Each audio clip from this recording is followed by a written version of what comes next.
मध्ये असणारा आणि ऋतुजा म्हणजे यज्ञांग रूपानं होणारा. ऋत म्हणजे यज्ञ, ऋतजा यज्ञांग रूपानं असणारा. अद्रिजा, अद्री म्हणजे पर्वत, पर्वतामध्ये होणारा. आणि ऋतम म्हणजे सत्य स्वरूप आणि अत्यंत महान असा हा आत्मा आहे. या मंत्रामध्ये त्याने आत्मस्वरूपाचं अत्यंत व्यापक विशाल असं स्वरूप वर्णन केलेलं आहे. विश्वातील विशाल आणि सत्य गोष्ट, त्या सगळ्या ज्या ज्या गोष्टी असतील अत्यंत विशाल आणि सत्य, त्या म्हणजे सगळ्या आत्म्याचंच स्वरूप आहे. त्यांना काय व्यापलेलं नाही त्या आत्म्यानं. आकाश व्यापलेला आहे, आधी सांगितलं. सगळ्यात व्यापक काय तत्व आहे? आकाश. आकाशामधून तो गमन करतो. तो हंस हा, आता आधी सुरुवातीचं बोलणं आहे, हंस हा.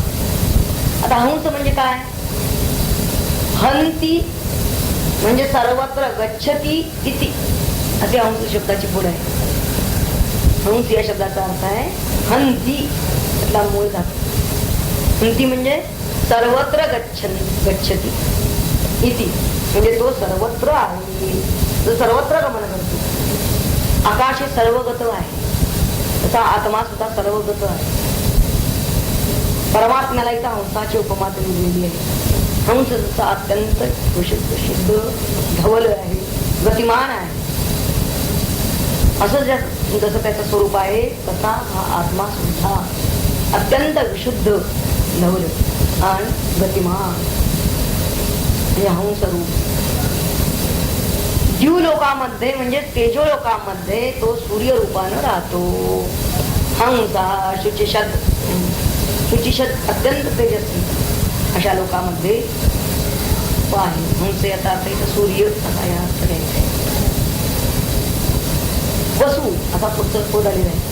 वसू म्हणजे वासयती सर्वान असा त्याचा विग्रह आहे. म्हणजे सगळ्या ठिकाणी राहणारा, सर्वांचं प्राण रूपानं जो धारण करतो, सर्वांच्या ठिकाणी आहे अशी गोष्ट कोणती आहे? प्राणशक्ती. प्राण असल्याशिवाय एक जीव मात्र आहे त्याला म्हणून प्राण रूपानं तो सर्वांच्या ठिकाणी आहे. त्यानं धारण, वस्तू म्हणजे धारण करतो, वास येते. तो सर्व प्राणी मात्रांना धारण करतो. कोणत्या रूपात? पुढे म्हटलं तरी अंतरिक्ष सत म्हणजे वायू रूपानं तो आकाशात राहतो, अंतरिक्षामध्ये राहतो. पुढे तरी म्हणले होता, होता म्हणजे अग्नी रूपाने तो होता आहे. अग्निर्वयी होता इति श्रुती, अग्नीला होता असं म्हणलेलं आहे. वेदिषद, वेदिषद म्हणजे पृथ्वीच्या ठिकाणी राहतो. वेदी या शब्दाचा इथं दोन अर्थ येतात. अर्थात इथं वेदी म्हणजे यज्ञाची जी वेदी असते तिलाही वेदी असं म्हणलेलं आहे. वेदिषद यज्ञांगाच्या रूपाने असं आपण सांगितलं. अतिथी ही दुरोणसत असं म्हणलंय. अतिथी, अतिथीच्या रूपानं घरात राहतो. किंवा दुसराही अर्थ इथं होतो सोमरसाच्या रूपानं तो द्रोण कलशात राहतो. द्रोण कलश किंवा सोमकलश. पुढे ते म्हणतात नृषद म्हणजे मनुष्य देहामध्ये त्याला नृषद असं म्हणलेलं आहे. वरसत म्हणजे श्रेष्ठ जे देव त्यांच्या ठिकाणी तो राहतो. ऋतसत म्हणजे सत्यातही तोच आहे. ऋत शब्दाचा दुसरा अर्थ यज्ञ, यज्ञातही तोच आहे. ऋत शब्दाचे इथं दोन अर्थ घेतले आपण, सत्य आणि यज्ञ. व्योमसत म्हणजे आकाशात सुद्धा तो राहतो. आकाशामध्ये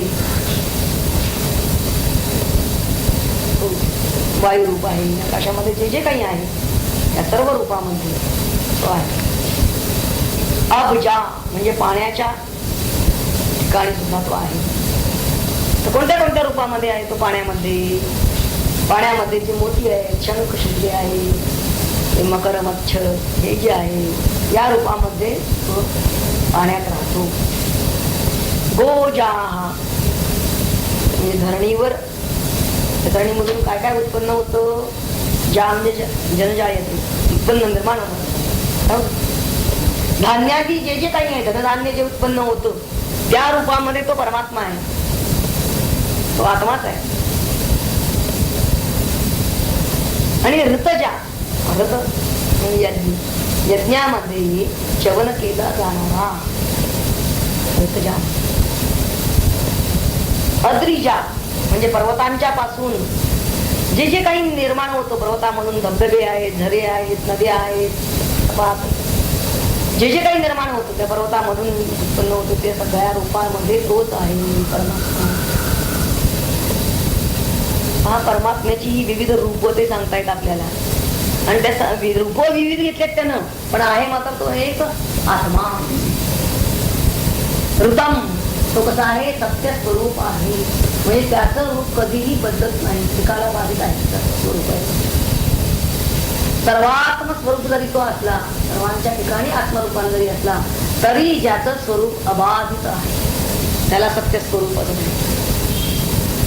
म्हणजे ते कधीही बाधित होत नाही.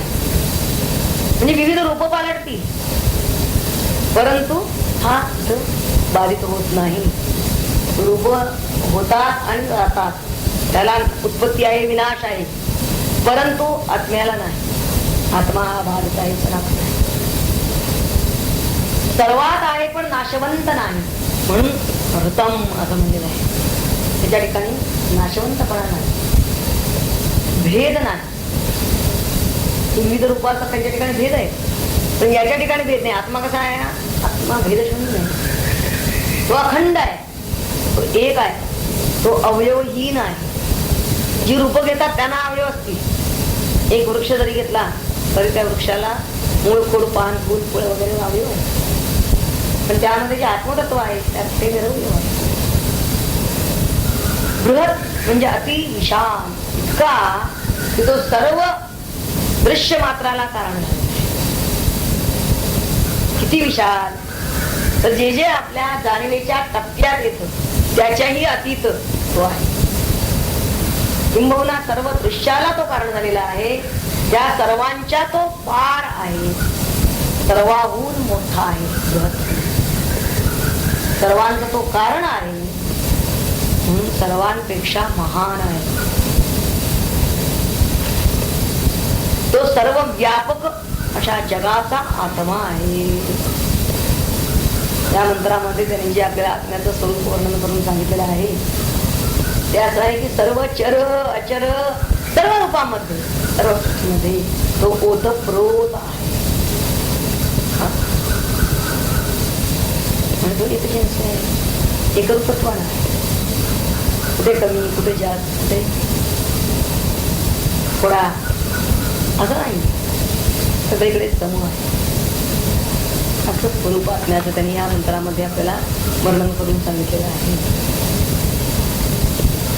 चा मंत्र असा येतो, ऊर्ध्वं प्राणं उन्नयत्यपानं प्रत्यगस्यति मध्ये वामनं मातिनं विश्वे देवा उपासते.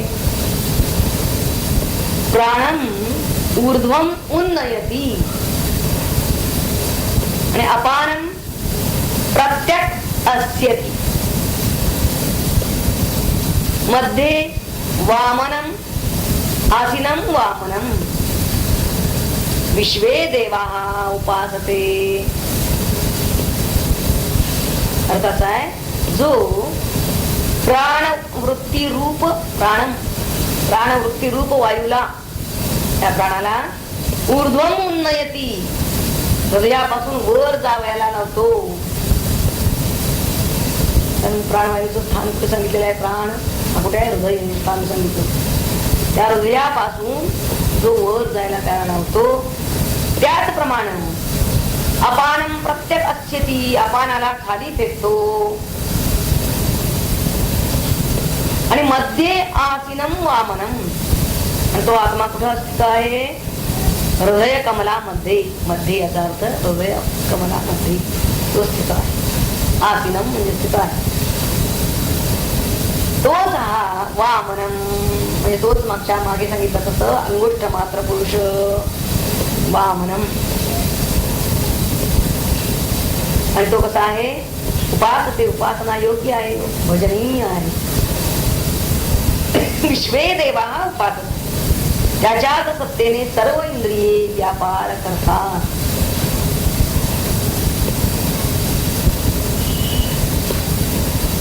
अर्थ जरा वेगळा आलेला आहे. विश्वे देवा उपासते त्या शब्दाचा ही एक प्रकारची उपासनाच आहे. आणि त्याच्या सत्ते देवा,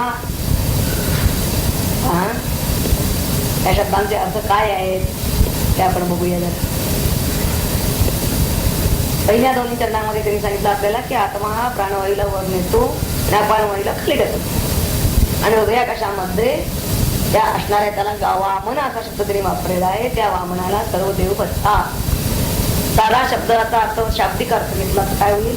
सर्व देव बसतात त्या वामनाला. तर त्या वामनाला याचा अर्थ काय? तर त्याच्या विज्ञान रूप प्रकाश बुद्धी, त्याचा विज्ञान रूप जो प्रकाश आहे त्या बुद्धीमध्ये तो व्यक्त होतो. हा प्रकाश कुठे जातो? बुद्धीत आधी व्यक्त होतो. आणि त्या आत्म्याला जो उत्तम प्रकारे भजन करण्यास योग्य, भक्ती करण्यास योग्य आहे, म्हणजे भजनीय आहे असा तो वामन त्याचा आहे. पूज्य वामनाची पूजा केलेली आहे हे लक्षात घ्या. त्याचं रूप होतं बटून. तसं आपल्या ठिकाणी ही जी चित्त शक्ती आहे, चित्त म्हणजे आपली शुद्ध जाणीव, बुद्धी आहे ना प्रत्येकाला. मग त्या बुद्धीमध्ये ही ज्ञान वृत्ती आहे ना, जाणीव आहे ना बुद्धीमध्ये. अगदी कितीही बारीक मुंगी जरी घेतली ना आपण, तिचा केवढा मेंदू, पण तिच्या ठिकाणी सुद्धा ही जाणीव आहे ना. अगदी बारक्यातल्या बारका जरी आपण कीटकरी घेतला तरी त्याच्या ठिकाणी सुद्धा ही चित्त म्हणजे ज्ञानवृत्ती आहे, जाणीव आहे. इथं त्यांना सांगायचंय की ही जाणीव, देव हा शब्द इथे घेतलेला आहे त्यांनी. आणि देव शब्दानं चक्षुरादी प्राण इंद्रिये, त्या बुद्धीला बुद्धिस्त जो भजनीय असा वामन परमात्मा, चक्षुरादी देव हे त्याची उपासना करतात, भजतात असं त्यांना सांगायचं. चक्षुरादी देव, चक्षु इत्यादी इंद्रिय, चक्षु, स्तोत्र, त्वक, जिव्हा, ही जी इंद्रिय आहेत, स्तोत्र, नाती आहे, तर ही जी इंद्रिय आहे ज्ञानेंद्रिय, ही ज्ञानेंद्रिय आणि त्यांची अधिष्ठानभूत देवता, देवता मुळात होतोय काय? त्या बुद्धिस्त, त्या बुद्धीच्या ठिकाणी तिथं असणारा हा वामन म्हणजे ती शुद्ध जाणीव जो भजनीय आहे, त्याला या चक्षुरादी हे देव काय करतात? रूप, रस, गंध वगैरे जे विषय विज्ञान, त्या विषयांचं जे ज्ञान आहे त्याचाच बली, जणू काही जसं देवतेला बली द्यावा म्हणून काहीतरी अर्पण करावं, तसं हे विविध विषय, या विविध ज्ञानेंद्रिय ही काय करत असतात? त्या परमात्म्याला, त्या वामनाला अर्पण करतात. जसं एखादा राजा, त्याला कर द्यावा लागतो प्रजेला, राजाला जसा कर आणून देतात, आणि ती एक प्रकारची राजाची उपासनाच आहे. इथं उपासते असं म्हणलेलं आहे, भजते असं म्हणा. राजाला व्यवस्थित त्या त्या क्षेत्रातल्या लोकांनी कर देणं ते राजाला भजल्यासारखं. राजाला भजणं म्हणजे आणखी काही. तसं विविध जी आपली इंद्रिय आहेत, ज्ञानेंद्रिय, त्या ज्ञानेंद्रियांनी मुळात ती ज्ञानशक्ती जी आपली आहे त्या ज्ञानशक्तीला बाहेरच्या बाह्य विषयांपासून जे ज्ञान आहे मिळालेलं आहे त्यांना, ते त्या ठिकाणी अर्पण करणं, देणं, आणून आतमध्ये अंतर्यामी आणून देणं, पोचवणं, हे काय आहे? ते त्याला बदलणं आहे, त्याची शक्तीला. म्हणून सर्व इंद्रिये आणि प्राण त्या हृदयस्थ वामना करतात, जणू काही सतत व्यापार करीत राहतात. भाव काय आहे उपनिषद काळांचा तो लक्षात घ्या. आपण हे लक्षात घेतलं पाहिजे. ज्यावेळी आपण काही पाहतो आहोत, म्हणजे मग आपला आपोआप मी भाव जातो, आणि मग नंतर मी भाव गेल्यामुळे कर्तृभाव गेल्यामुळे भक्तृ भाव जातो. मी हे पाहिलं, त्यातला मी जातो आणि पाहिलं जातो. काय आहे? एखादं दृश्य जे आहे ते दृश्य, तर ही चक्षु आणि त्याची अधिष्ठित देवता काय करतोय? चक्षु डोळा काय करतो आहे? या दृश्यापर्यंत पोहोचून तिथलं ज्ञान, कसं आहे दृश्य, याचं जे काही रेकॉर्ड असेल, त्याच जे काही ज्ञान असेल म्हणूया, ते ज्ञान रूप ज्ञान म्हणतात त्याला. ते रूप ज्ञान आतमध्ये त्याची शक्तीला, त्या वामनाला आणून पोचवायचं आहे. मग आपलं मध्ये काम काय? जसं तर त्या प्रजेनं कर द्यायचा आहे राजाला, हे जसं आहे. आता धान्य पिकवतो शेतकरी, पण त्याने ठरलेलं आहे ना की जरी पिकवलं तरी त्याच्या अमुक इतका हिस्सा त्या राजाच्या मध्ये नेऊन त्यांनी धान्य ते तिथं त्या राजात घातलं पाहिजे. किती हिस्सा त्यांचा ठरला असेल, तरी जगात असा ठरत असेल. हल्ली आता तो कर जरा जास्त घेतील, ते 6 हिस्सा घेतील आणि घेतील, पूर्वी 20 हिस्सा देत असेल. परंतु हे जे आहे कर त्यांचा, तर तो जसं देणं हे जसं आहे दृष्टांत म्हणून फक्त ते घेतलं. इथं काय सांगायचंय त्यांना की ह्यालाच बदलणं असं म्हणलेलं आहे त्यांनी. तर हे ज्याचं त्याच्याकडे आणून पोचवणं, आपली भूमिका काय? तर ते ज्ञान ते त्याकडे नेऊन, त्या वामनाकडे नेऊन देणं, हे यांचं काम आहे. हे व्यापार सगळं जे करत असतात ते हे व्यापार त्याच्या सत्तेत चालत असतात. तत्व त्यांना सांगायचं आहे. हे सगळे व्यापार हे लोक हे सगळे सतत करतायत. सर्व इंद्रिय करतायत, सर्व प्राण करतायत. इंद्रियही 10 आहेत, कर्मेंद्रिय 5, ज्ञानेंद्रिय 5, तसेच प्राण सुद्धा, प्राण आणि उपप्राण म्हणजे 10 आहेत. यांचे सर्वांचे सतत व्यापार चालू आहेत, सतत क्रिया चालू आहेत. ते हृदयस्थ वामना करता आहे असं इथे या मंत्रात सांगितलेलं आहे. ज्याच्या करिता आणि ज्याच्या प्रेरणेने, प्रेरणा तरी कुणी केली, कुणी सांगितलं यांना लावून आणा म्हणून? राजाला प्राण दिल्याशिवाय त्याला शेत पिकवता येईल का? कर राजाला द्यायचं आहे, बरोबर. म्हणजे त्याच्या प्रेरणेनं आहे, त्याच्या सत्तेत आहे. तसं ही सगळी इंद्रिय आणि प्राण जे व्यापार करत असतात ते त्याच्या करिता आणि त्याच्या प्रेरणेनं करत असतात. ही सर्व प्राण आणि सर्व इंद्रिये. आणि या सगळ्यापेक्षा तो मात्र वेगळा आहे. या सगळ्या व्यापाराशी त्याचा काही संबंध नाही. सगळं पाहिलं तर तो प्रत्यक्ष काही कोणतीच क्रिया करत नाही, त्याच्या सत्तेत चालतं. तसं राजाच्या सत्तेत सगळं चालतं. नुसतं एक शेतीचा उद्योग आहे असं नाही, कित्येक सगळे क्षेत्र, विविध क्षेत्र आहेत. पण ही सगळी विविध क्षेत्र शासनाची परवानगी जिथं नसेल तिथं ते चालेल का? तो उद्योग तो त्याला परवानगी नाही, म्हणजे तो चालत नाही. सगळं जप्त होईल, बंदच पडेल तो उद्योग. शासनाची परवानगी म्हणजे त्याची सत्ता, परवानगी याचा अर्थ सत्ता, त्याची सत्ता असेल. कुठलं एक बिल्डिंग बांधायची आहे त्या बिल्डरला, तरी त्याला आणि त्या शासनाची परवानगी घ्यायला पाहिजे. ते परवानगीचं पत्र असलं की मग पुढचा उद्योग सगळा तो करू शकेल. पण सत्ता कोणाची? तसं इथं आहे की इथं सत्ता या वामनाची आहे, म्हणून तो भजनीय. सगळं कुणासाठी आहे? कुणाच्या प्रेरणेनं आहे? त्याच्या सत्तेत आहे, त्याच्या करता आहे आणि त्याच्याच प्रेरणेनं आहे. हे आपल्याला कळत नाही म्हणून त्याला सांगावं लागतं. मनुष्य काय म्हणतो की मी पाहतो, मी खातो, मी ऐकतो, मी बोलतो, आणि ते सगळं माझ्या करता. यातला मी हा जो आहे तो आपण ओळखत नाही. तिथं त्यांना तो समजून सांगायचं की अरे त्यातल्या पाहणारं जे इंद्रिय आहे त्याच्याहून तो फार वेगळा आहे. ही जी क्रिया घडलेली आहे त्याच्याहून तो त्या क्रियेशी त्याचा काहीच संबंध नाही. तो अक्रिय कसं पाहिजे तर त्याच्या सत्तेत घडलेले बरोबर आहे. त्या सगळ्यांचा सत्ताधीश अधिष्ठाता तोच आहे, प्रेरक तोच आहे, नियंता तोच आहे, निश्चितत्व त्याच्या ठिकाणीच आहे. त्यांना मनात आणलं तर तो सगळं हे थांबवू शकतो. हे सगळं जरी असलं तरी आहे कुणासाठी? त्याच्यासाठी. नाहीतर मग ज्या वेळेला पुढे ते येणार आहे पुढच्या मंत्रामध्ये. तसं बघायचं तर त्या प्रेताला त्या देहाचा आहेतच ना डोळे काय ते सगळे, पण तो नाही ना, तो नाही म्हणताना ज्याच्यासाठी हे सगळं चाललं होतं ते सगळं थांबले ना व्यापार, सगळे अखिल व्यापार थांबतात. डोळे असून तो पाहू शकत नाही, कान ऐकू शकत नाही. कुणासाठी आहेत आणि ज्याच्यासाठी आहेत तो कोण, हे माझं खरं स्वरूप आहे हे आपल्याला कळायला पाहिजे. आपलं काय होतं की देहाच्या आधारानं आपलं स्वरूप आपण हे असं समजतो की 2 डोळे 2 कान 2 हात 2 पाय असणारा तो मी असा नाही, मी निरवयव आहे. हे सगळं मला दिलं, मी दिलं त्यानंच दिलं. म्हणजे या मंत्रामध्ये त्याला हेच सांगायचं आहे आपल्याला की आता ते वामन स्वरूप, वामन याचा अर्थ सुद्धाचा आहे की बुद्धी ज्ञान रूप प्रकाशन करणारा, त्याला वामन असं म्हणायचं आहे. त्या बुद्धीत आपल्या त्या बुद्धीला स्वतः जाणून देणारा, ज्ञानाचा प्रकाश टाकणारा कोण आहे, हा वामन.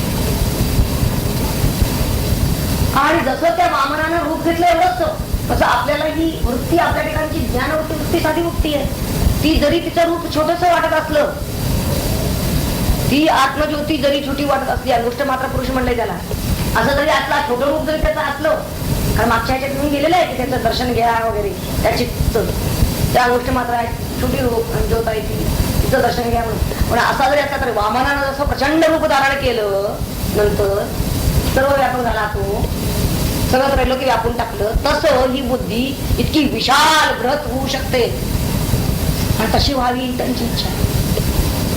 बुद्धी आहे आपल्याला, तुम्ही ज्योती चित्तचा प्रकाश ज्यामध्ये फाकलेला आहे ते रूप यातून त्यांना निर्देशित करायचं आहे.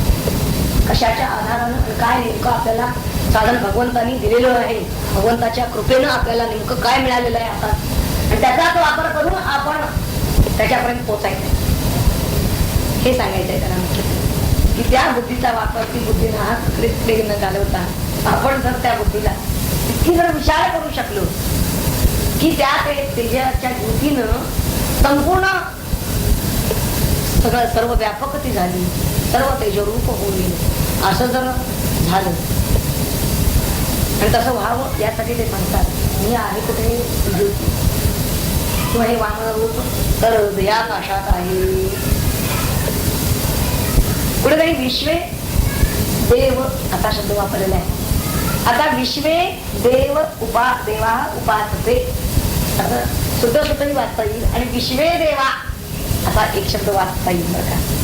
आता विश्वे देवा असा जर जोड शब्द वाचला तर त्याचा अर्थ असा आहे आपल्याला की आपण विश्वेदेव वैश्वदेव वगैरे करत असाल तर माहित असेल की त्याला काय केलं जातं की त्याला त्याच्यामध्ये वैश्वदेव करतात, त्याचा अर्पण आहुती दिली जाते, त्याला आपण सेवन करण्यापूर्वी त्याला अर्पण केलं जातं. असं सर्वांना सेवन करण्यासाठी योग्य पात्र असलेला, त्याच्यातच आधी का द्यायची आहुती तर सेवन करण्याला तो पात्र आहे म्हणून. तसं सर्वांना सेवन करण्याला पात्र असलेला आणि जी चक्षुरादी जी इंद्रिय आहेत ती सगळी चक्षुरादी आणि प्राण हे सगळे म्हणजे त्यांच्या चक्षु पासून काय रूप इत्यादी हे सगळं जे ज्ञान त्यापासून मिळतं विज्ञान रूप असा जो काही त्याला अर्पण, त्याला आपण बली म्हणा, तुम्ही काही म्हणा, त्याच्यात आहुती म्हणा. तर जसं चक्षु पासून रूप हा बली दिला, श्रोत्र पासून शब्द हा बली दिला, असा विचार करायचा इथे. जसं विश्वेदेवा उपासते याचा अर्थ असा आहे, जसं वैश्वदेवामध्ये जसं आपण अन्नाची आहुती त्या अग्नीला अर्पण करतो त्या प्रकारे सर्व इंद्रियांनी घेतला जाणारा आहे आणि तो आपण सेवन करण्याच्या आधी त्यालाच अर्पण करायचा, किंबहुना त्यालाच तो अर्पण करायचा असं यांना म्हणायचं. म्हणजे जे काही त्या चक्षुपासून रूप ज्ञान झालेलं आहे ते ज्ञान ही तो त्याचाच बली आहे, म्हणजे त्याला अर्पण करायचं आहे म्हणून त्या वामनाला केला. म्हणजे त्या चित्त अंतःकरणामध्ये जो प्रकाश आहे त्याच्यापर्यंत तो नेऊन पोचवायचे. काय होतं मधल्यामध्ये मन लगेच येतो मध्ये आत आणि ते आवड निवड हे दृश्य काय तेवढं चांगलं नाही, किती छान आहे नाही दृश्य. हे मध्येच जे येतं ना आवड निवड चांगलं ते म्हणतात अशी मध्ये राग द्वेष अशी मध्ये घेऊ नका. जसं ते असेल तसं ते नेऊन त्या वामनाकडे सुपूर्त का. पण ही जर वृत्ती जर एखाद्याने घेतली तर हा राग द्वेष अंतःकरण होईल. आपल्या मध्ये काही आणायचं नाही. दृश्य आहे कसं जसं आहे जसं त्या चित्तनं जाणून दिलेलं आहे तसंच्या तसं नेऊन त्याच्याकडे पोचवायचं. म्हणजे तो रिपोर्ट जसाच्या तसा द्यायचा, मध्ये आपलं काही उचलायचं नाही. जसं ते वार्ताहरांच्यामध्ये ते जे काही वार्ता असते ती वार्ता त्याचं विश्लेषण करताना जसे असेल तशी नोट लिहायला लागते. त्याच्यामध्ये त्यांनी जरा जरी आपलं घुसडलं तसं लेप हा आपल्या अंतःकरणाचा लागता कामा नाही. असं अंतःकरण आपलं निर्लेप व्हावं असं त्यांना सांगायचंय. म्हणून त्याला उपासते म्हणतात. हीच उपासना आहे, हेच भजन आहे. जसंच्या तसं त्याला अर्पण करणं म्हणजे. दुसरा दृष्टांत घेऊया आपण की ते नोकर जसं राजाची सेवा करतात त्याप्रमाणे सर्व इंद्रिय आदी समूह जे आहेत त्यांनी त्या आत्म्यासाठी आपापल्या व्यवहारापासून परावृत्त तर व्हायचं नाही, परंतु आपापलं कार्य जसंच्या तसं करत राहायचं. डोळ्यानं पाण्याचं कार्य करायचं, पण कशातही लेप लागू न देता हे त्याला सांगायचं. ज्याच्या करता करायचं आहे आणि ज्याच्या प्रेरणेसाठी म्हणून आहे, ज्याच्या प्रेरणेनं आहे, हे सगळे व्यापार सतत चाललेले आहेत. तो चेतन जीवात्मा हा मात्र स्वतः क्रियेत भाग घेत नाही. तो या सगळ्यापासून अलिप्त आहे. तो आहे त्याच्यात सत्यता आहे म्हणून तो आहे. तो शरीरात आहे पण शरीराहून वेगळा आहे, शरीर धर्माहून वेगळा आहे. देव धर्म त्याला लागू पडत नाही. आत्मा हे या शरीराचं जीवन केंद्र आहे असं. आणि ते शरीरामध्ये जर केंद्र नसतो आत्मा हे, तर मात्र सर्व प्राण क्रिया कुठल्याही क्रिया सर्व इंद्रियांच्या आणि प्राणांच्या क्रिया चालू शकल्या नसत्या. आता या शरीराला जिवंत आणि क्रियाशील ठेवण्यामध्ये मुख्यत्वे हीच शक्ती. आता ही शक्ती या प्राणाच्या बाबतीत 5 तऱ्हेनं कार्यरत झालेली असते. प्राणशक्ती म्हणतात ते. आणि प्राणशक्ती मुख्यत्वे 5 आणि उपप्राण पण 5 आहे, पण मुख्यत्वे 5 प्राण मानलेले आहेत. प्राण, अपान, व्यान, उदान आणि समान असे हे पंचप्राण आहेत.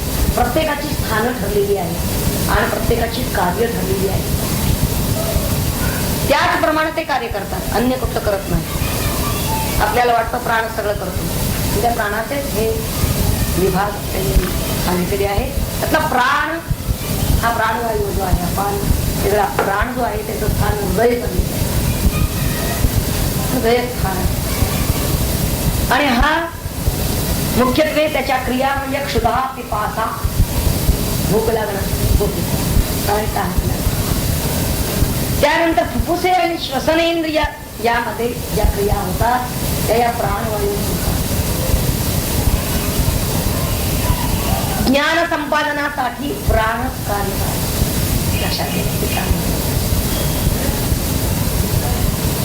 पुढचा जो अपान आहे त्या अपानाचं स्थान आहे. प्राणाच्या पाठोपाठ अपान सांगितलंय कारण तो तितकाच महत्वाचा आहे. त्याचं स्थान आहे गुदस्थान आणि त्याचं कार्य मुख्य कार्य आहे विसर्जन, मलमूत्र विसर्जन करणं. पचन आणि विसर्जन ही दोन्ही कार्य तो करतो. अन्नाशय आणि आतड यामध्ये त्याच्या क्रिया सर्व संधीमध्ये असणारा तो व्यान आहे. सगळ्या शरीरात तो पसरलेला शरीरभर आहे तो व्यान. आणि तो मुख्यत्वे रुधिराभिसरणाची क्रिया करतो. रक्त सगळीकडे पोचलं जायला पाहिजे सर्व ठिकाणी शरीरभर हे पोचवण्याचं कार्य व्यान. उदान जो आहे त्याचं स्थान आहे कंठस्थान आणि तो श्वास क्रिया त्याची क्रिया. शिवाय घशामध्ये आवाज निर्माण करण्याची क्रिया ही त्या उदानाची आहे, लक्षात घ्या. आणि जो समान नाभिस्थान समानाचा आहे. पचनेंद्रियांमध्ये हा कार्य करतो आणि अन्न आणि जल यांचं शरीरामध्ये समान तेवढं त्यांना अन्नाचं प्रमाण आणि जलाचं कुठलंही जास्त कमी जास्त होऊन चालत नाही. ज्याचं हे दोन्ही चांगलं समान आहे त्याची प्रकृती चांगली आहे म्हणतात.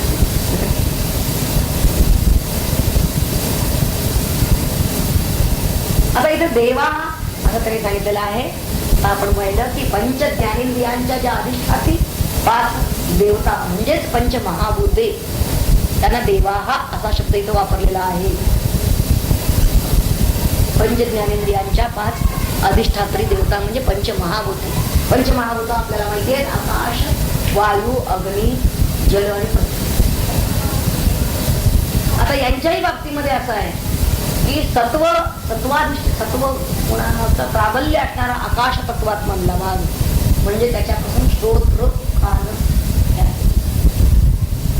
आणि रजोगुणाचा भाग आकाशत्वामधला म्हणजे वाणी. ज्ञानेंद्रिय आणि कर्मेंद्रिय दोन्ही पाहिजे.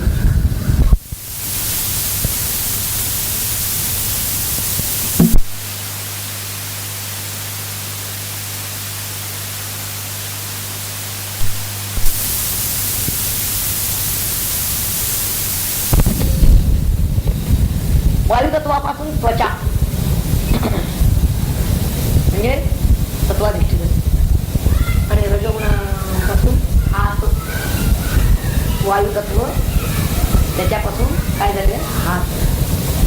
अग्नी ही अधिष्ठात्री देवता आहे का त्याच्या हाताची किंवा त्वचेची मुख्यत्वे वायूची देवता. नेत्राची अधिष्ठात्री देवता म्हणजे पंचमहाभूत कुठलं अग्नी.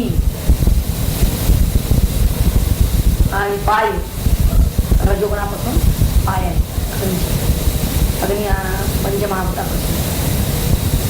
जल हे पंचमहाभूत जलदेवतेपासून जीभ तत्वाधिष्ठित आणि प्रजाधिष्ठित उपस्थ जलतत्वाधिष्ठित. पृथ्वी तत्व पृथ्वी या पंचमहाभूत या अधिष्ठात्री देवतेपासून तत्वाधिष्ठित नाक हे इंद्रिय आहे आपले ज्ञानेंद्रिय आणि रजाधिष्ठित म्हणजे बुध. अशा तऱ्हेने या इंद्रिय आणि त्यांच्या अधिष्ठात्री देवता म्हणा किंवा ते पंचमहाभूत इंद्रिय आणि त्यांच्या देवता यांना सचेतन करणारा मात्र आत्मा त्यांचा प्रेरक कुंभक. आणि हे सगळे काय जड आहेत, प्रकृती कार्य आहे सगळं. ही पंचमहाभूतच मला जड आहे. पण या सगळ्यांना चेतन करणारा जर कोण असेल तर तो आत्मा. हे महत्वाचं आहे. पुढचा मंत्र असा येतो त्या मंत्रामध्ये त्यांनी म्हणलेला आहे अस्य विस्त्रं समानस्य शरीरस्थस्य देहिनः देहात् विमुच्यमानस्य किमत्र परिशिष्यते एतद्वैतत्. अस्य विस्त्रं समानस्य शरीरस्थस्य देहिनः अत्र देहात विमुच्यमानस्य अत्र किं परिशिष्यते. अर्थ असा आहे देहामध्ये राहणारा हा आत्मा शरीरस्थस्य देहिनः देहातून निघून गेला असता विस्रवंस मानस्य देहातून निघून गेला असताना मग देहात विमुच्यमानस्य तो निघून गेला असता अत्र किं परिशिष्यते देहात काय शिल्लक राहते. आत्माच निघून गेल्यावर ज्याप्रमाणे नगराचा स्वामी जो राजा तो नगरातून निघून गेला पळून गेला तर त्या नगरवासी लोकांची जशी अवस्था होते त्याप्रमाणे त्या जीवात्म्याच्या वियोगाने कार्य कारण रूप सर्व जो समूह त्याला संघात असं म्हणलेला आहे तो एका क्षणात हतबल होतो, नष्ट होतो. प्राणादी अचेतनांपैकी काहीही राहत नाही. यावरूनच त्या सर्वांच्या पेक्षा चेतन आत्मा हा वेगळा आहे, त्याहून विलक्षण आहे सिद्ध होतो. म्हणजे तिथं आपल्याला हे बाकीचं सगळं दिसून येईल. त्या देहाला करून असणारं सगळं सर्व अवयव वगैरे दिसतील, परंतु ज्याचा आत्मा त्याच्यातून जीवात्मा निघून गेलेला आहे त्या ठिकाणी हे सगळे प्राणादी अचेतन गोष्टी असून सुद्धा आता त्या अचेतन आहे हे त्यावेळी कळतं की ज्यावेळी आत्मा निघून ते बाकी सगळं जड होतं ना. अचेतन आहे हे लक्षात येतं लगेच. म्हणजे हात असून तो हलवू शकत नाही, तेव्हाच ते लक्षात येतं की हे किती हात जड आहे. इथं विस्त्रंसन असं म्हणलेलं आहे, शब्द वापरायला गेल्यावरती विस्त्रंस माणूस. विस्त्रंस विस्त्रंस पावणारा म्हणजे ध्वंस पावणारा. हे शरीर कसं आहे तर हे नाश पावणार आहे. आज ना उद्या ते शरीर नष्ट होणारच आहे, देह पडणारच आहे. पण देह पडणारा जरी असला तरी त्या देहात शरीरस्थ अशा त्या शरीरात पडणाऱ्या शरीरामध्ये जेव्हापर्यंत तो म्हणजे राहतो आहे आत्मा, त्या आत्म्याच म्हणजे त्या देहवानाचं देहिना हा देहवान त्याच्या बाबतीत देहापासून अगदी पृथक होणाऱ्या देहापासून आता तो निघाला त्या देहीच या देहामध्ये म्हणजे या प्राणी समूहालयामध्ये काय शिल्लक राहतं असं त्याने प्रश्न विचारला. ज्यावेळी हा देही निघून जातो, देहवान ज्याला देहधारण केला होता तो आत्मा, तो जेव्हा निघून जातो त्यावेळी त्या देहामध्ये मग राहतं काय, शिल्लक काय राहतं का? काही नाही. हे त्याचं उत्तर आहे की ज्यामुळे आपण देहाबद्दल अभिमान बाळगावा असं तिथं काहीच राहत नाही. काय राहतं का असं म्हणण्याचं कारण त्यांना असं आहे की तिथं तो आता मी म्हणणारा नाहीये तिथे. आपण आत्म्याबद्दल अभिमान बाळगावा. पण तो आत्मा कशाला म्हणतोय? आत्मा जर तो देहाला म्हणत असेल तर मग त्याचा अभिमान बाळगून काय झालं? आता तो बाळगू शकतो का देहाचा अभिमान? लोक सांगत असतात त्याचा देह आहे, कोण विचारलं की त्याचं नाव सांग, परंतु आता तो बाळगू शकत नाही. हा देह माझा म्हणून तो म्हणू शकत नाही, आणि त्याची सत्ता नाही ना त्याच्यावर.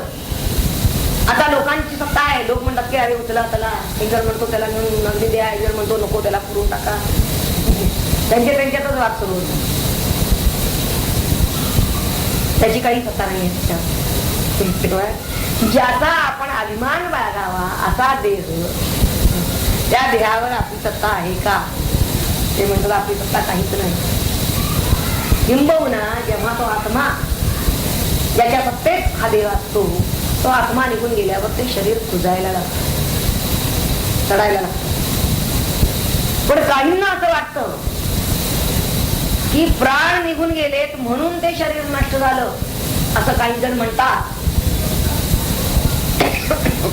आत्मा गेलाय म्हणून नव्हे तर त्या शरीरामधले प्राण गेले. बरेचसे संशोधक म्हणजे शास्त्रज्ञ किंवा विज्ञानवादी लोक जे असतात ते असं म्हणतात क्या होत आहे, प्राण गेला, प्राणवायू निघून तर असला म्हणून हा काय झालेला आहे, तो अचेतन झालेला आहे, हा नष्ट झालेला आहे, नाश झाला. त्याचं कारण ते आहे असं सांगतात. आणि त्यांच्या दृष्टीनं ते म्हणतात की प्राणामुळेच प्राणी जिवंत राहतो असं ज्यांना वाटतं त्यांच्यासाठी पुढे एक मंत्र येणार आहे. हे खरोखर हे खरं आहे का? प्राणामुळेच मनुष्य जिवंत आहे असं होणार आहे का खरोखर? अशासाठी म्हणून एक पुढे मंत्र येतो. थोडा जरा मंत्र आपण पाहणं भाग आहे, याला जोडून आहे तो मंत्र. न प्राणेन न अपानेन मर्त्यो जीवती कश्चन इतरेण तू जीवंती यस्मिन् नेता उपाश्रितौ. अन्वय असा आहे, कश्चन मर्त्या प्राणेन न अपानेन न जीवती. प्राणेन न जीवती, अपानेन न जीवती. यस्मिन एतौ, हे प्राण अपान हे दोन उपाश्रितौ, यस्मिन म्हणजे याच्यावरच याच्यात सत्यता येते. तेन तू इतरेण जीवंती. अर्थ काय आहे पहा, कोणताही मर्त्य मरणारा हा प्राणाने नाही तर अपानानेही जिवंत राहत नाही. तर ज्याच्यामध्ये हे दोघे आश्रित आहेत, येतौ उपाश्रितौ यस्मिन म्हणजे ज्याच्यामध्ये, त्याहून निराळ्यात अशा आत्म्याच्या योगाने ते जिवंत राहतात. ते म्हणजे हे मरते, त्याहून वेगळाच आहे तो आत्मा. विवरण बघूया आपण.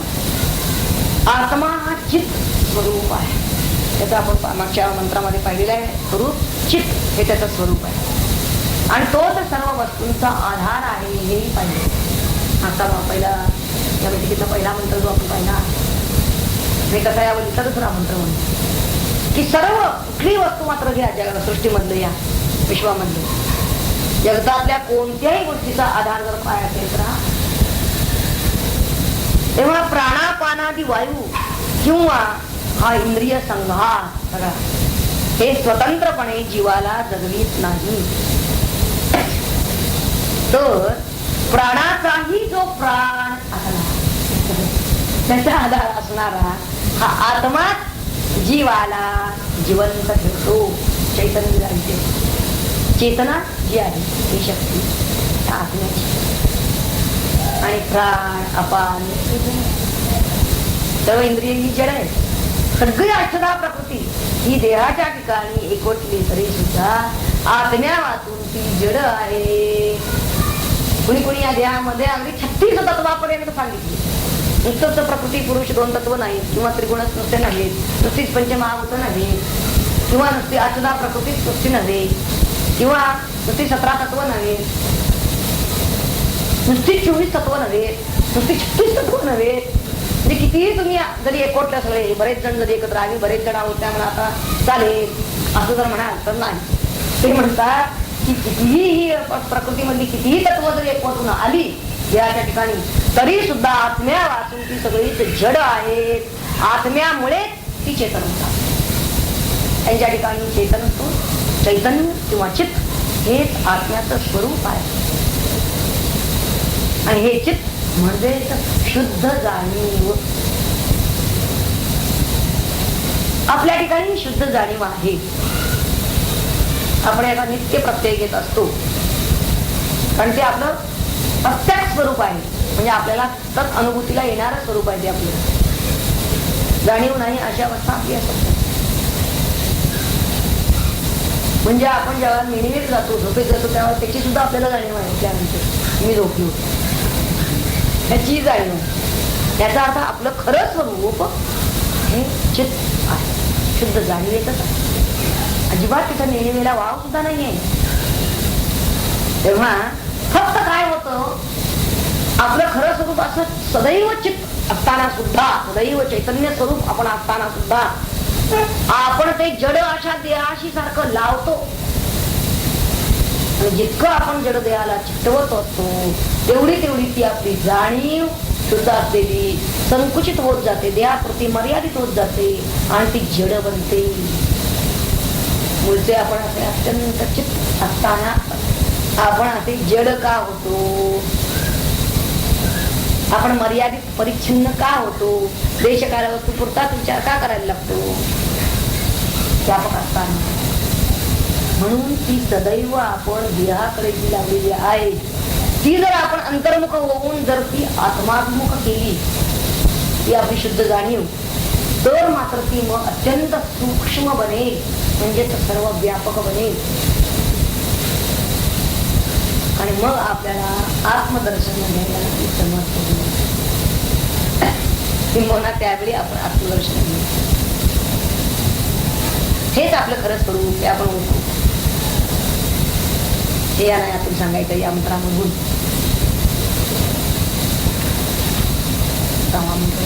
पुढचा घ्यायला त्याऐवजी आपण जरा दुसऱ्या मंत्रापासून वाचूया. दुसऱ्या ओलीतले दुसरा अध्याय, दुसरी ओली, मंत्र दुसरा. हंस हा पासून प्रेक्षणीय अचिंत्य गती म्हणून या ते हंस म्हणती, वा निर्मळ पवित्र स्थिती पाहून हंस म्हणती या. हंस मानस विहारी आत्मान्यसे त्याच परी, ज्याच्या दर्शने साक्षात्कारी निमग्न होतो आनंदी.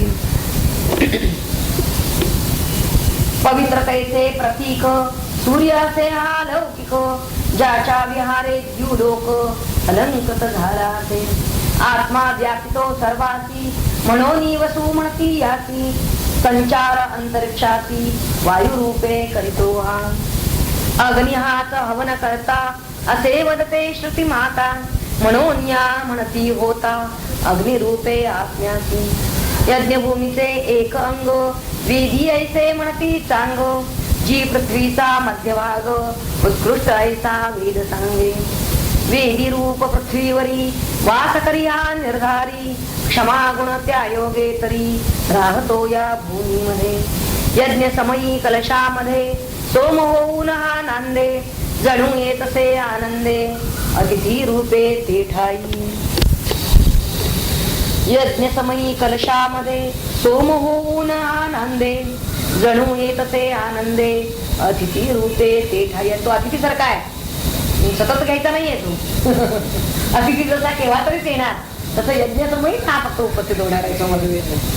किंवा सात्विकनी उदार ग्रहस्थाचे पाहून घर, ते तरी प्रासम होतो स्थिर आत्मा निर्लोभ तेजस्वी.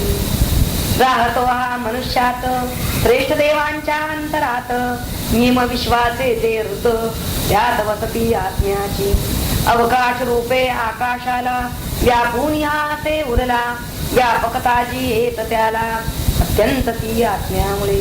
शंख शिंपले शेवाळे स्थान मोठे मासे भले, नकरादी पाण्यात राहिले ती रूपे आत्म्याची.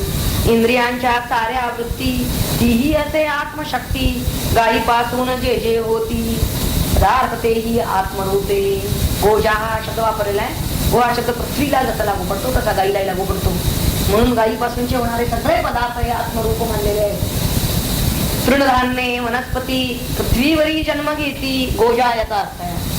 स्थावर जंगम ज्या मूर्ती तीही रूपे आत्म्याची. किती मोठा विस्तारपूर्वक अर्थ घेतलेला आहे त्यांनी. यज्ञाची ती विविध अंगे आत्मा होत ते निजांगे, राहती जी सत्या संगे न्याय नीती हाच होतो.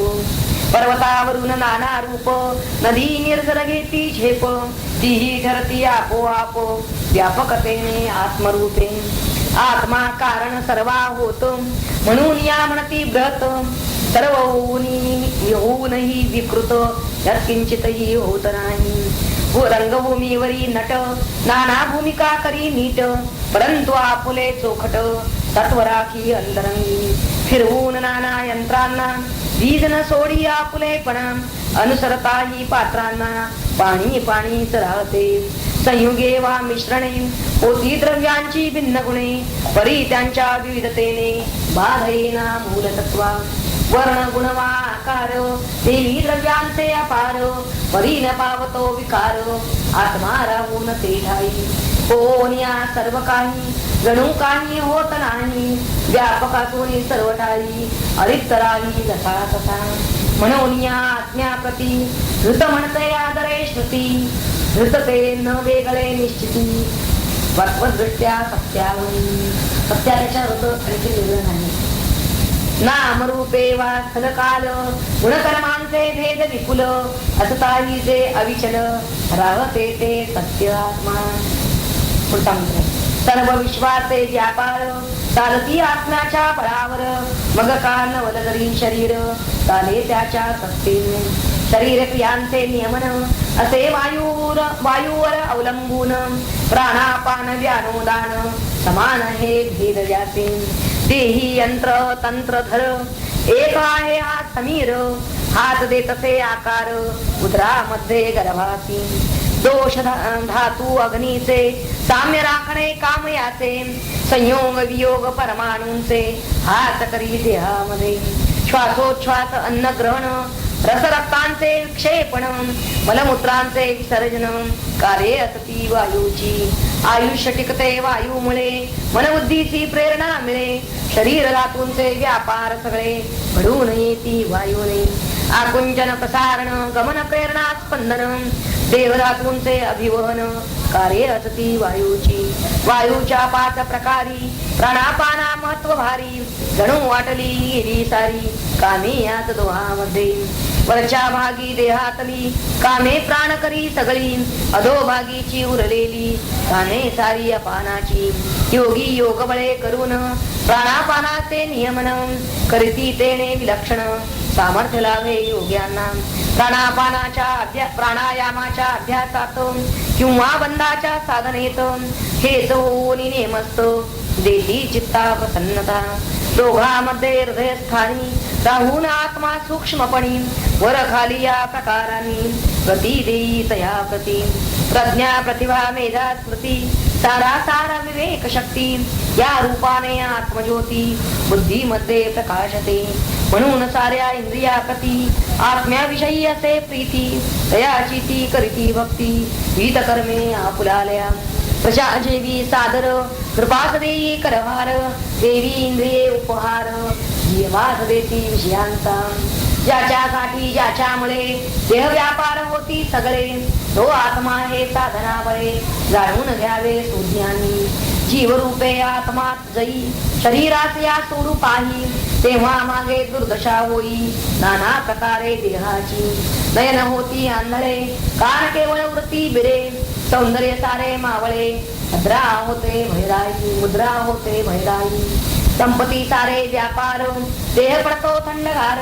तेने चैतन्य आधार आत्मा कळे निश्चयाने प्राणी जिवंत राहती दीना प्राणापान शक्ती अवलंबून आत्म्यावरती प्रेरणा प्राणापानाची आत्मा आहे म्हणून श्वासोच्छ्वास करी प्राण उपभोग देतो अपान नदी सुखाचा आत्म्यामुळे धैर्य उत्साह कार्यशक्ती सुख वेदना भाव भक्ती जीवनाची लक्षणे जीती सारी सत्ता आत्म्याची नाना प्रकारचे अधिकारी दिसून येती कारभारी शासन त्यांचे चाले परी भूपतीच्या सत्तेमुळे देवी जीवना अधिष्ठान गमती मात्र इंद्रिये प्राण परितयांचे कर्तेपण ते प्रभावे आत्म्याच्या जीवरूपे आत्मात जाण चालवी प्राण्यांचे जीवन करता करविता संपूर्ण तोच आहे शरीराचा रचना हेतू योजना जेथे दिसते सुलक्षणा अन्य कुणी असल्या विना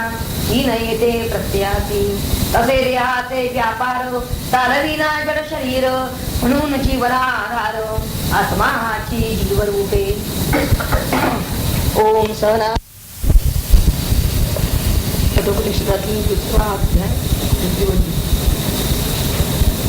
मंत्र 6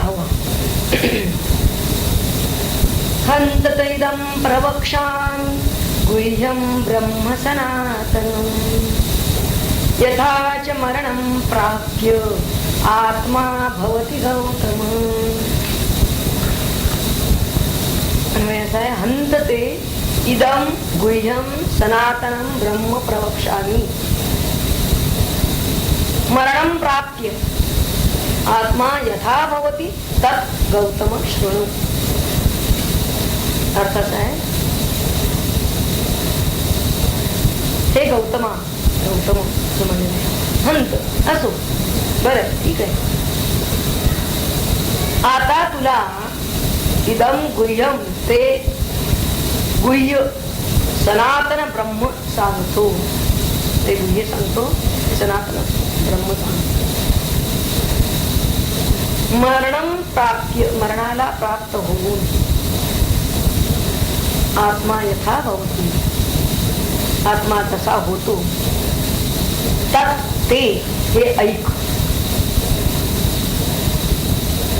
म्हणजे याचा अर्थ असा आहे की देहाला जरी मरण आलं तरी तुझा आत्म्याचं काय होतं ते तुला मी सांगतो असं या मंत्रात त्यांनी म्हणलेलं आहे.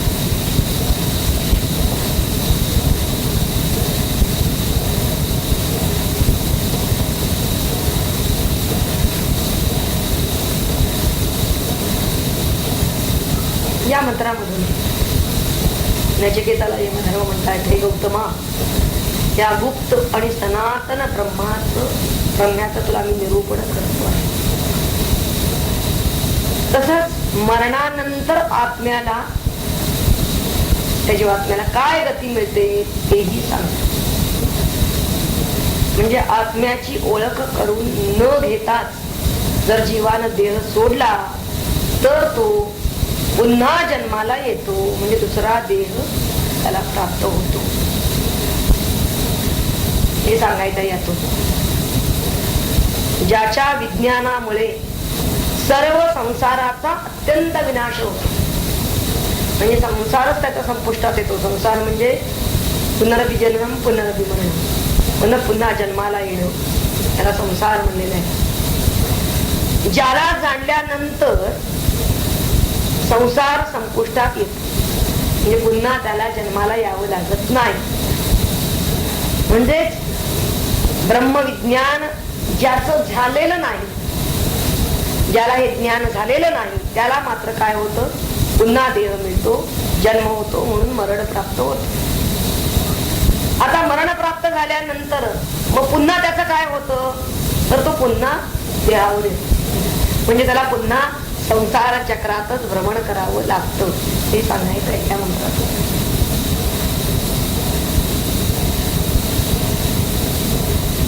आणि तो कोणत्या कोणत्या देहाला जातो, कोणत्या कोणत्या जन्माला जातो, हे ते पुढील मंत्रातून सांगते.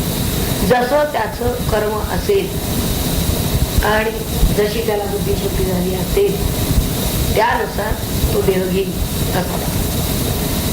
परंतु या मंत्रातून त्यांना हेच सांगायचं आहे की जर का त्यानं हे गुह्य सनातन ब्रह्म जाणलं नाही तर मात्र तो काय होईल, पुन्हा संसारात सापडेल, म्हणजे तो पुन्हा जन्माला येईल.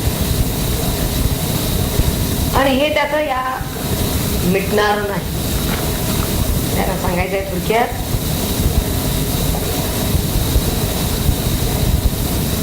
की हे संपवायला हवं असेल तर त्याला आत्मा समजून घेणं. कशासाठी हे सांगायचं, एखाद्यानं सांगायचं आत्म्याबद्दलचं तत्व, म्हणजे त्याचं सनातनत्व, त्याचं गुह्य. इथं गुह्य हा शब्द वापरलेला आहे आणि पुढं त्या मंत्र तेव्हा या आत्म्याचं गुह्य हे कारण आत्मा तसा प्रकट नाही, अव्यक्त तत्व, दृश्य नाही. तो दृश्य नाही, जे जाणीवेच्या टप्प्यात येणारा नाही. तसा तो बुद्धीनं, सामान्य बुद्धीनं, बुद्धीनं म्हणूया, पाहणारा नाही. सूक्ष्म बुद्धीशिवाय त्याची बुद्धीची झेप वर जाणार नाही. तेव्हा हे कोणीतरी सांगायला पाहिजे आणि मग ज्यानं ते ऐकलेलं आहे, समजून घेतलेलं आहे, असं जर त्याला कळलं तरच कदाचित तो यातून सुटू शकेल त्या संसाराच्या भ्रमणात. पण ते जर त्याला जाणून घेतलं नाही तर मात्र सुटण्याची शक्यता नाही. हे या मंत्रातून त्याला सांगायचं आहे. म्हणून तरी म्हणलेलं आहे मरणम प्राप्य, मरण प्राप्त झालं. आता हे मरण कोणाला आहे हे त्याला आधी कळलं पाहिजे. मला असं जर तो म्हणत असेल तर तो देहालाच मी म्हणतो आहे असा सरळ अर्थ होईल. कारण ते मरण जे आहे ते देहाला आहे, आत्म्याला नाही. आणि म्हणून त्यांनी सांगितलेलं आहे की त्यावेळी आत्मा तो कसा आहे भगवत. आत्म्याचं असणं एक असं आहे, सनातन आहे, अबाधित आहे. भले मरण येऊ पण ते मरण आत्म्याला नाही. हे तर महत्वाचं आहे. मरण आलं तरी सुद्धा मी आहे. साधारणतः मनुष्याचं काय होतं, मरणाच्या वेळी नाश झाला, आपण संपलो. हा हे जे त्याला ज्ञान, हे त्याचं जावं मुख्यत्वे खटाटोप प्रवक्ष आणि कशासाठी, तर त्याची जी विपरीत समजूत झाली की देहाच्या नाशालाच तो आपला नाश समजून बसला आणि आपलं स्वरूपच त्याला उमगलं नाही. आपलं स्वरूप म्हणजे आत्मस्वरूप, आत्मा हेच आपलं स्वरूप आहे आणि आत्मा तर अमर आहे. आत्म्याला मरण नाही. मरण होतं ते कुणाचं होतं तर ते देहाचं होतं. मग ते आपल्यावर उडवून घेतो आणि आपल्यावर उडवून घेतो म्हणून त्याला पुन्हा पुन्हा मारावं लागतं. हे स्पष्टपणे या मंत्रातून त्याला सांगायचंय. जर त्यानं हे लक्षात घेतलं की मी आत्मा आहे आणि मी अमर आहे, हा जर त्याला बोध झाला देहात असताना, तर त्याला पुन्हा देहावर यावं लागत नाही म्हणून पुन्हा मरण नाही. आता तो ज्या देहात आहे त्या देहाचा मृत्यू होईल, पण जरी मरण प्राप्त झालं त्या देहाला तरी सुद्धा देहाच्या मरण्यानं मी मेलो असं त्याला असा बोध त्याला होत नाही, किंवा मी मरणारा आहे असा बोध त्याला होत नाही. का होत नाही? कारण मी अमर आहे, अमर असा आत्मा आहे, हा बोध त्याचा पक्का आहे. आणि हा बोध करून घेणं हे या मंत्रातून आपल्याला त्यांना हेच सांगायचं आहे. खरं गुह्य या ब्रह्म, या सनातन ब्रह्म जे म्हणलेलं आहे तर खरं गुह्य हेच आहे की आत्म्याचं अमरत्व हे खरं गुह्य आहे.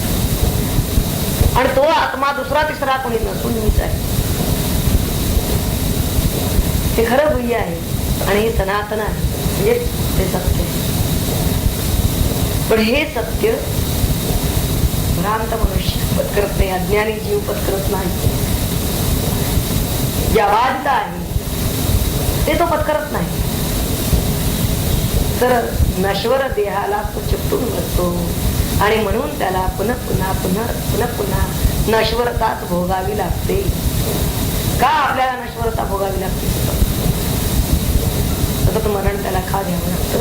त्याचं कारण हे सांगितलं आहे. कारण तो अविनाशी तत्वाशी कधी एकरूपच होत नाही, तादात्म्यात पावत नाही. थोडक्यात त्याला सांगायचंय की ज्या गोष्टीशी तुम्ही सदाकाळ व्हाल तद्रूप हो. आणि त्या घुंगरुटीचं उदाहरण नेहमी देतात की कोशात किती आली ती त्या फुलपाखरात करत सुटली आणि म्हणून ती पकडून उडाली. परंतु मनुष्य प्रत्यक्ष निसर्गात असं घडत असलेलं पाहून सुद्धा प्रत्यक्षात मात्र ते पत्करायला तयार नाही किंवा त्याप्रमाणे आचरण करायला तयार नाही. बाकीचं सगळं तो करायला तयार आहे पण आत्मचिंतन करायला तयार नाही. आणि याला कारण एकच आहे